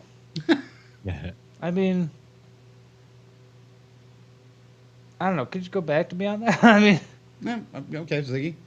I don't have a whole lot of thoughts on that. He's not a man of action kind of guy, you know what I mean? He's more of a kickback dude. So when I thought he was great in Midsommar. I can't remember seeing him in anything else since then. He played such a small role in that, so it's like maybe he just is meant for smaller roles. He played a small role in Midsommar? fucking hate that movie. I mean, smaller than this, if this was a main character. Yeah, that's what I mean. I mean, it wasn't a small role. I mean, it wasn't the main character. He's like the major antagonist in that movie, though. I knew we were in true, trouble. Yeah. Rick sent me a thing. Midsommar in so long. Rick sent me a fucking text the morning I was going to see it, and somebody had said the scariest movie I've seen this year. of the Mummy? You know, God damn it! Of the Mummy? Scariest? Yes. Maybe the goriest. The grossest. Yeah, definitely the grossest. All right. Leia Costa as Larissa tries to bring intensity, especially in the scenes involving Katie, but her character falls flat, and I didn't really feel much of any kind of emotional attachment to her at all. None of them. And there was no real high stakes moment that made me care about Larissa at any point in the movie. From the right angle, she looked like Alice from Friday the 13th with black hair. Like her. I don't see that at all. It was so crazy. I kept seeing it, man. I was like, I'd have to see like a side to side to see what you're her seeing. expression. You know, I was like, I would have to watch this movie again to look for that, and that means I would have to watch this movie again, which means it's not gonna fucking happen. Yeah, it ain't gonna happen. Take my word for it, man. All right. Anything on that phase on Leia or Larissa? Nobody stood out to me in this thing. Only Katie during the tape when she's screaming and crying for help. That's really the only well-acted scene in this entire fucking thing, in my opinion. Yeah, Natalie Grace as Katie is honestly one of the standout elements in this film. The physical performance, the body horror, the unsettling presence. She sells that role in a way that makes her character genuinely disturbing to watch. It was a little bit too little to make the movie stronger, but it kind of stands out to me as a waste of a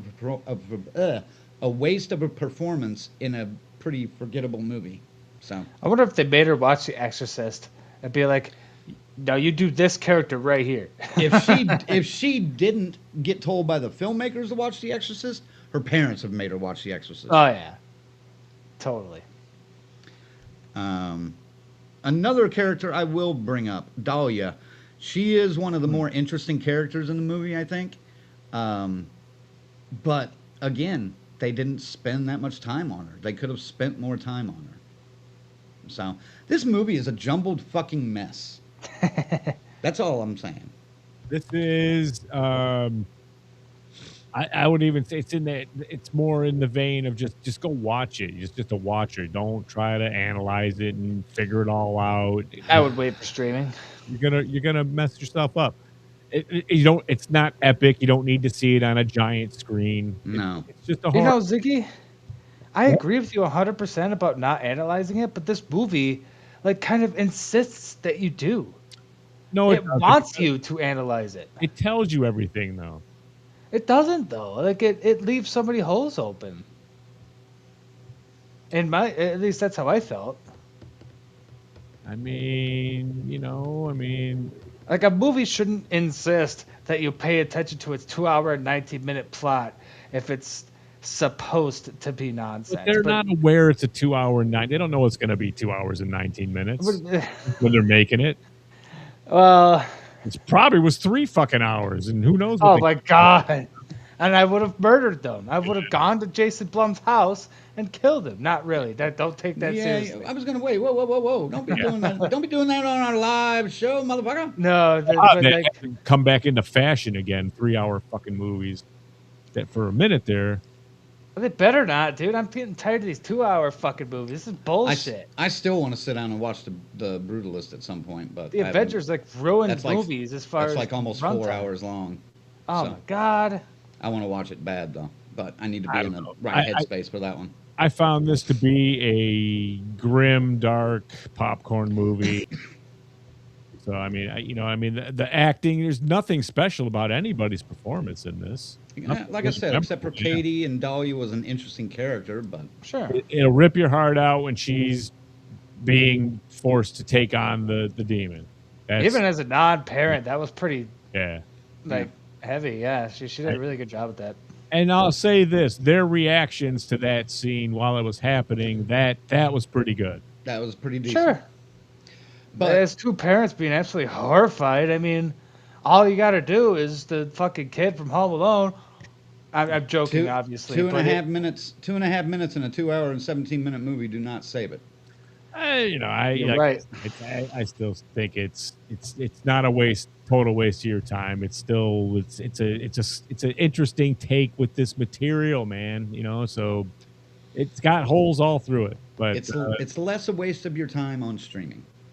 Definitely, I would say wait for the stream, but you can actually watch it in 2 or 3 sittings instead of just agonizingly sitting there. Like, how badly I wanted to pause this fucking thing and just get up and stretch and just relax my mind for a second from this ridiculously over-convoluted nonsense. Like, I think there's a specific audience that likes this kind of presentation. So sure. They'll be down with this movie at big time. Maybe. We got to move on though. Writing and direction. Written and directed by Lee Cronin, the film clearly carries over some DNA from Evil Dead Rise, especially in its willingness to go hard on the gore and physical horror. Where it struggles is in its structure. The first act is actually pretty strong, clear setup, emotional stakes, mystery that pulls you in. But once the horror ramps up, the script starts to lose control of its own logic. Characters begin making decisions that don't feel earned, just necessary to move the plot forward. And the mythology, while interesting, never quite gets the depth it needs. The Nazarenian, the ritual, the magician, all of it feels like should be fascinating, but the movie never slows down enough to really explore it. I feel like there's a better version of the script somewhere buried underneath the sarcophagus, and I don't know where. So, Ziggy, thoughts on the writing and direction? Did the story feel cohesive to you or messy? Well, no, cohesive. You can't. No, I mean, Rick makes a good point. I want to say really fast. He says your theater is good for your sound effects, the sound design, and the actual soundtrack, or the score of it, because it is loud. It's very loud. The score of it is. Sure. Oh, okay. Well, And but the sound effects too. He says that, and the If your ass can handle an hour and 19-minute movie, go ahead. Do it in 2 the theater. hours. snapping toenails. That's what I meant. Sorry. Oof.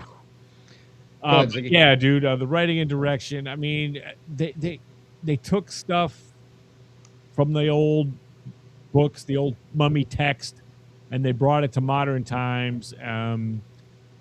I would like to know more about the 2,000 years of containing the demon. I'd like to know more about the demon itself. So there's a lot of it like that it gets left out. That's not there. I liked Evil Dead Rise, but I remember not liking it as much as maybe the 2013 one. Well, yeah, but I mean, it was still pretty decent. It was decent until the end with the CGI mess at the end. Yeah, right. But it was a decent entry in something that we hadn't seen an entry in 10 years. Very good. True. So with this one, yeah, man, it's messy, but it is a horror movie. I mean, it's almost in that. It's in that schlocky style of that Saturday afternoon fucking horror movie. And none of those are perfect like that. And this is not a perfect movie, but it is, I think there are, again, an audience that will dig this because of it's how extreme the gags are. So, if you can deal with the CGI and everything, Colonel would be ripping this thing to shreds with the CGI. Oh, he would. He is lucky he missed this fucking thing, man. Right. FaZe, I got a question for you. Is this script another victim of the Bluminization effect? Oh, cheapy McCheapy. A little bit, but not anywhere near as bad as many of the other ones. All right. I didn't feel the Blumhousiness out of this as much. I feel like this script got butchered the fuck up, honestly. No, it got butchered, yes, but I can't really tell if it's from Blumhouse or just other producers. But my big point is, this should not have been a movie. This should have been a series. There are way too many thoughts and characters and plot points for this to be in one fucking movie. This should have been like a 10-episode series. You could have gotten all your fucking points and lore across, and it could have been digested by an audience in a much more feasible way, because you can watch an episode at a time and it would be fine. But instead, you clobbered all this nonsense into 2 hours and 19 minutes. It doesn't make sense as a whole. It's just it's a mess. It needed so much more work. It's too much to be a movie, and and that's just me being so tired of these long ass fucking movies. But it really is. It should have been a series. I think he makes a good point. As a series, they could have actually explored a lot. Spend an episode 1,000 years ago, spend an episode showing the actual, the sneaking around and setting it up and everything, and then I can get into that. You know what I mean? Look what they did with Chucky and everything. That first season. That was fun. It was fucking. And was another movie of that. Yeah, I saw. But they didn't make a series out of it. They made a 2-hour, 19-minute movie, and they left a lot of shit out. But I mean, it's not a total fucking bummer, man. There's much fucking worse out there. This is no Night Swim. It's no Popeye the Slayer, man. Nothing like that. No, it's better than those. But it's better than not those. by much. It's not a pile of crap. It's a mess. It's a mess, but it's like most horror movies. You'll forgive it. See it once. I'm not looking to forgive it. I'm looking to forget about it. And I think that'll happen naturally. Exactly. All right, moving on. Our newest topic: what worked and what didn't. Phase. Length did not work. Yeah, length, of course. I mean, that's the biggest thing that did not work. Girth did not work. Yeah, length times girth over the. I forgot the whole. That was a funny bit though. Fucking South Park, everyone, watch it if you haven't. But anyway, yeah. Well, I've bitched about what hadn't worked. So what did work? The first act, what they set up. They set up something really good here. It's just too bad that they didn't finish it well. What worked was the first act. What didn't work was the third and second act. It's really that simple. And also, I'm still bothered by the Lee Cronin's Mummy. Like, fucking just stop putting your name in titles for one, but also Well, position shit right. That was to get it out of to get it out of people's head that this was the Mummy. Don't call it the fucking Lee mummy. Cronin's Call the it the Mummy. sarcophagus. Call it anything other than the fucking mummy or the Wolfman or the fucking whatever. I swear to God, if they make a movie called Phantom of the Opera and has nothing to do with Phantom of the Opera, I'm gonna be pissed. No, James Wan's idea, anyway. That's what they're doing now. They're just taking Universal titles and making their own movies out of them. They're not making modern versions of their movies. They're stealing titles. Well, this has nothing to do with the Mummy. Next Phantom of the Opera is a Blumhouse movie, and it's going to be about a bunch of skater chicks. That's what that's exactly what I mean. Yeah. That's 100% what would happen. Yeah, and I'm tired of the next one. Coming out in 2027, folks. But it's just that was the first untouched, classic that I couldn't think of. But just like, God damn, man. Like, stop fucking touching the classics and not doing anything with them. Like, if you're going to make something original, name it something original. All right. Ziggy. Yeah. What worked, what didn't? I think the whole limited 2,000-year history they set up with it worked for me. I think that's cool. It's a demon. I get it. Would have liked more, though. Would have liked more to that. Just a little more depth on it, and maybe some failed or almost failed attempts, containment-wise, over those times. Different generations of these people and doing it. But, we beat to death what didn't work with this already. But right. And,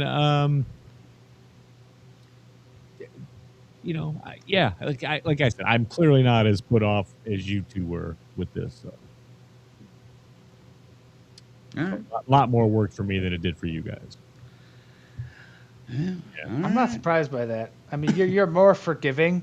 Yeah. Of like the logistics. I assessed what kind of story this was, and I went, oh, okay. Once we get to the silliness, I'm not gonna just sit here and just be. I'm not going to keep clutching my pearls every time they out-stupid themselves. You know what I mean? It's just, I respect that you feel like this was something that wasn't meant to be taken seriously, right? Is that how you feel? I will clutch away, bitch. Because I personally feel like they wanted us to take this seriously, and that's why I'm bothered. Well, I mean... Of course they wanted us to take it seriously. It's a gross out approach to it. Like, they should have, if they're referencing the Evil Dead, they should have really referenced it and not taken themselves seriously like the Evil Dead, and I would have appreciated this so much more. Yeah, because Evil Dead was pretty... Well, I think this was more set in the 2013, universe. Right, but still, like... That one was. I'm not talking about that. I'm just talking about the overall tone, like how seriously I'm supposed to take this from the filmmaker's perspective. Like, right. Evil Dead, you're not supposed to take those seriously. This, but the 2013 you are. Yeah, okay. I didn't. His had the same thing. His had the same that mom trauma, family trauma again. So I mean, this guy he's got this broken home background. So. Oh, clearly. Deep in all his art. So, I mean, not that fixes it and makes it better, but I mean... No, because, I don't know, it's we do need kind of to move on, but yeah, we're making some good points here. I mean, I like it. All right. Like I said, I just I think if you're looking for fucking Oscar-worthy, perfection, this ain't it, man. I'm not saying that. It's just, This ain't it. All right, moving on. Yeah. Favorite moment? I'm going to go with the ritual on video. Huh. Okay. Good one. I'll pick the sandstorm. I really like that. Ziggy? The toenail really made me cringe, but the plane crash and the two pilots, one guy was impaled on a tree, and he was pretty wild looking. That was pretty cool. Gnarly. Cool. I'll give you that one. That was a good practical effect. I liked it. Yeah, it looked good. All right. Final thoughts and ranking. Who wants to go first? You guys go first on this one. I probably haven't gone first in a little while, so I guess go. I can. It's funny because I barely have a score figured out, but I'll just shoot one out anyway. I mean, And the first act, I mean, I kept having to remind myself, this is Blumhouse. This is good, but they're gonna Blumhouse it up. They're gonna. It's not that they might, they're gonna. And it's not that it got Blumhoused up. It's just maybe there were too many hands working on this thing, too many people contributing to the script. Like it was. Were a lot of producers involved. It's such a mess. I haven't seen like the list of producers, but usually the bigger the list, the more of a clusterfuck you're gonna end up with. But doesn't he have like a regular team he works with? I guess producers come and go with the project. Yeah, I mean, this was partially James Wan and Blumhouse and all that. So I don't know how much I've mentioned this, but The Mummy is my favorite Universal horror film out of all of them. I can understand. Dracula's a close second, but and Frankenstein would be a close third. I mean, they're all great. I love them all, but I've always loved The Mummy. There's something about it, and when I heard that this wasn't going to have much about to do about it, I'm pissed off about the title. The fact that it's called The Mummy makes me want to score it less. Like, it should have been called Sarcophagus or anything fucking else. Literally anything fucking else but The Mummy. You really pissed me off with that one. I would probably give the movie a 5, but since you called it The Mummy, fuck you, it's a 3. Jesus. That's more points taken off than you would for a cat, or not having a cat. There was no cat in this thing, so fuck it. It would have gotten a 4 with a cat. But no Egyptian cats? It's unbelievable. There was one. That is kind of surprising. There was one actually. in the sarcophagus when they opened it. Yeah, it was just dead. Oh, well, I didn't notice it. Jeez, that's I'm just kidding. Grim. I'm kidding. Jesus. Oh, I believe you. Now it's a 2. Now it's a 2. Fuck you, Crank. I mean, that I would forgive that because it kind of makes sense, but that would have been pointless nonsense. What about you, Ziggy? Final thoughts and ranking. We got a 3 from FaZe. Yeah. Yeah, I mean, it's not a great retelling, but here's the thing. They did take an original approach to the material and stumbled all over the place with it, but at the same time, it's still got moments in it, and I appreciated some of the things they did with it. You know, like that, especially with the transferring of the demon. And it is interesting to me that the wrappings and stuff were just containment spells and everything. That's neat. That's new. I wish they'd explored it more, but yeah, it could have did more with it, of course. And it like the spells actually get into the skin of the host, so hence why she has to peel herself at the end, her and her brother, so she can come to full power. But it's just, you know, I don't know, man. It's just I wasn't as put off with some of the stupid. I mean, it is a lot stupid, but I mean, it is an original take on the stuff, and it's worth a watch, in my opinion. I'm going to go 6.5 with it. Okay. And real quick, before Crank gives his score, I'm just going to, folks, give us your ranking. If you happen to watch it, it might just be Ricky, but please give us your ranking in the comments. Fair enough. All right. As I've mentioned, starts strong and then loses its footing. Solid foundation all over the first act. Interesting mythology. Strong opening. Genuinely disturbing central concept, but the execution does not quite hold together. Leans too heavily on shock, not enough on structure, and by the end it feels like it never fully capitalizes on the ideas it introduces. The acting, mostly overall, was just stiff and not emotional. The special effects were cool, but too much at some point, you know. This is one of those movies where the concept is better than the movie itself. I'm going to stick with I'm going to give it a 4. Okay. So, there you go. Figure that tally up. Rick says 6. 6, okay. And Tarek says 7. Hey! No way. He's an asshole. He hasn't seen it, has he? I know he didn't see it, but it fit. 7. He just thought, made it work. I love you, Derek. Or if you actually mean that, explain it to me. I mean, He doesn't actually mean that. No, I don't think he does. Tarek's smarter than that. All right, yeah, 14 mean, 4.5 average. That seems about right. It's a couple of good shots. There's a couple interesting shots, and there's nothing wrong with that stuff. There are, yeah. Technically, it's not bad. It's just it's a jumbled mess in my book. It's mediocre and messy, but fiercely mediocre overall. But not a piece of crap. 7 from Tarek. Like, for Blumhouse, the fact that it's not a total and complete piece of crap is honestly an upgrade. Yeah. I mean, I would say Invisible Man still the best, and this is slightly better than Wolfman. It's better than Wolfman. Quite a bit, in my opinion. I mean, Wolfman was just garbage. It's just stronger. Not by much, but not for me at least.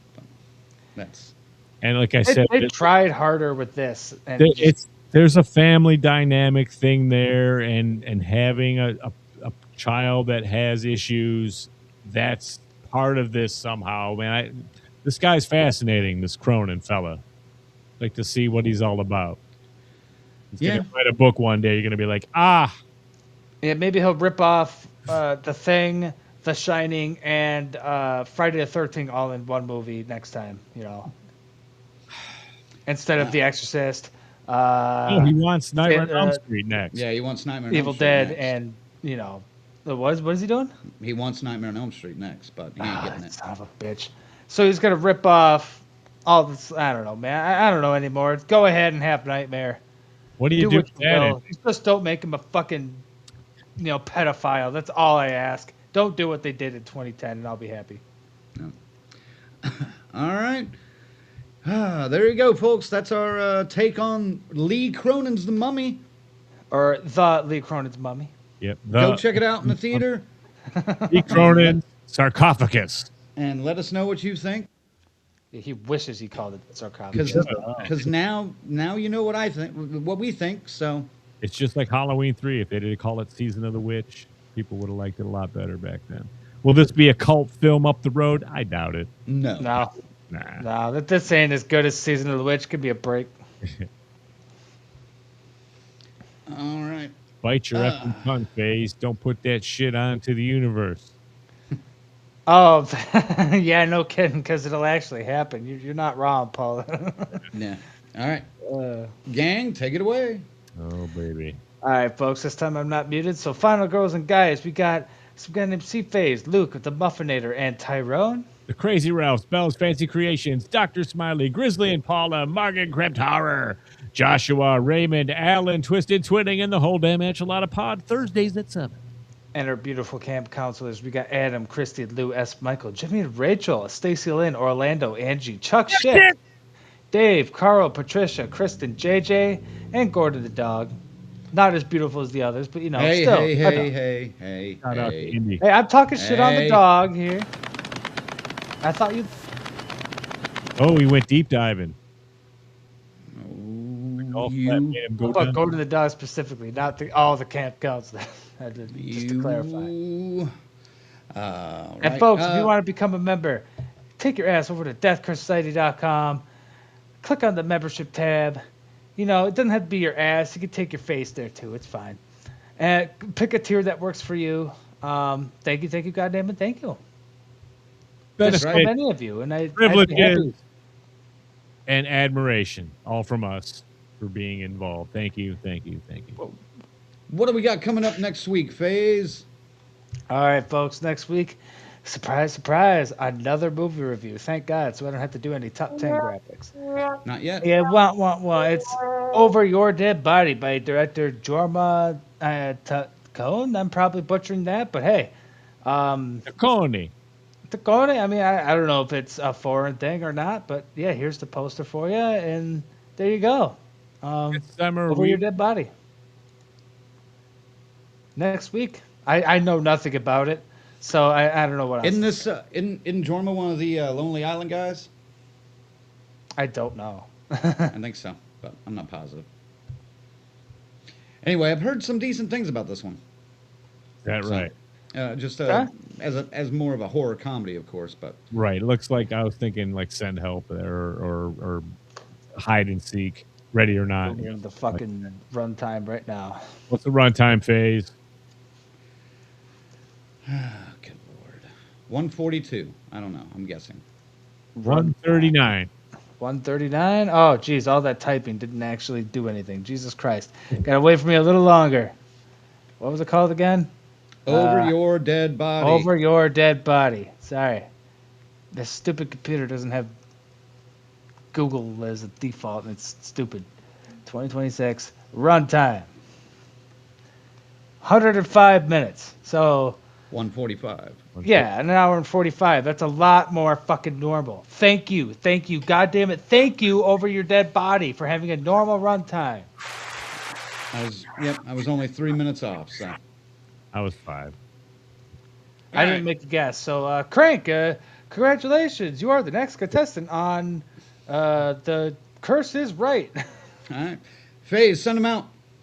Folks, this wasn't too bad. You know, a messy film, but I kind of enjoyed reviewing it. Much better than last week's fucking review. And just, yeah, next week, Over Your Dead Body. I know nothing about it. They're not stealing a title from a Universal film, so that's a good start. Yeah. Love you guys. And for the Colonel, don't get sick, wash your dick, and we'll see you next week. Ziggy. Lee Cronin's Over My Dead Body. No, it's not Lee. No. Featuring Indy the Dog. Come on now. All right. I really don't know much about this one. I haven't looked into it. I have not seen a trailer. I'm going to keep it that way. I'm going to go in cold and hopefully really enjoy this. And, yeah. Lee Cronin's Mummy. Go ahead. You'll be fine. Fun tonight. Next week should be good. Like I said, I'm setting the bar about knee high for this one. I'm sorry, I just coughed in all your ears. That was. Sorry, it's still not nearly as much feedback as I'm getting out of Ziggy's microphone right now. Really? Very dry. Well, because he's like leaned right into it. I'm like, Jesus I moved Christ, it up, dude. I put it back down where it's supposed to be. I'm like, God damn. I even looked away, like I'm still on a physical mic, but I'm on a fucking headset now, so it didn't do nothing. You all got full volume coughing. We need to work on that. I need to get a new mic. Button on that? No cough button on that thing? Oh, I do. I just didn't hit it on time. Gang, like they said, thanks for watching as always. We always have a good time talking about movies with you all and having you in the comments and saying some of the most random shit that we see all week. And sometimes it works and sometimes it don't. But this one was definitely a interesting one to chat about because I did not like this one at all. I didn't. But anyway, I'm looking forward to next week and even the week after that. So we got a couple of good reviews and then a couple of other interesting episodes in the works in the future. So stay tuned. And like Ziggy mentioned earlier, we're going to be in Texas at Texas Frightmare Weekend here at the end of May. If you're in the area, want to say hi, come on down and say hi. We'll have a drink.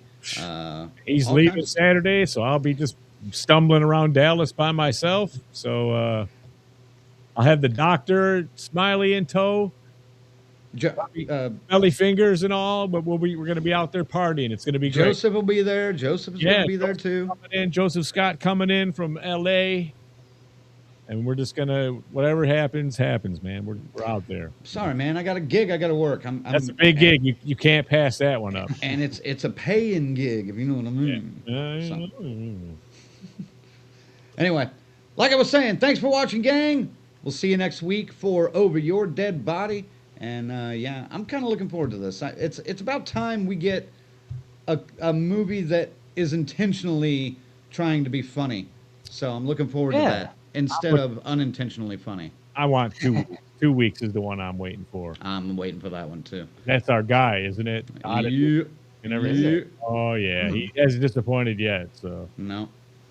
So, Yes. For the Colonel, for Zigzag, for C-Phase, thank you all for watching. We'll see you next week. This is Red Crank saying DCS out. Woo! We'll leave you with a phase beard scratch.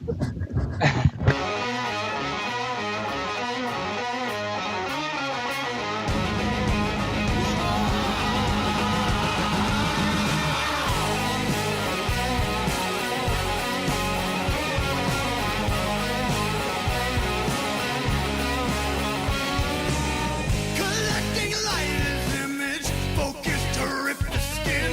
Remembering those muddy creeks, illusions to swim in.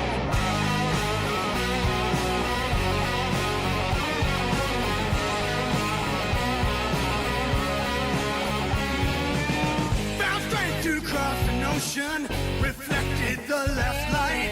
Looking for a hidden truth, only to find a fight.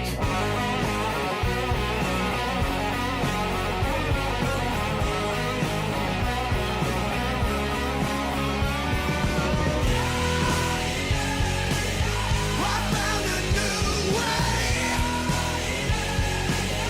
to leave behind the past. Hope it's a better way. Oh, in the optic glass.